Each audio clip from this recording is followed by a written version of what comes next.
একটা টাকাও যদি হালাল পন্থায় পাওয়া যায় ওটা নেওয়ার চেষ্টা করা মানুষের জন্য জরুরি। এক টাকা যদি হালাল পন্থায় পাওয়া যায় ওটা নেওয়ার চেষ্টা করা মানুষের জন্য জরুরি জরুরি। কেন ওই এক টাকা আল্লাহর দয়া, আল্লাহর নেয়ামত, আল্লাহর বরকত, ওটাকে অপমান করা যাবে না।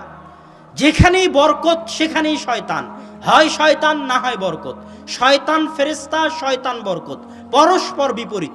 আল্লাহ রাসূল বলছেন হাত থেকে লোকমা পড়ে গেছে ওটা শয়তানের জন্য ছাড়িও না, তাড়াতাড়ি হাত মুছিও না, হাত চেটে খাও, কোনটাতে বরকত আছে তুমি জানো না।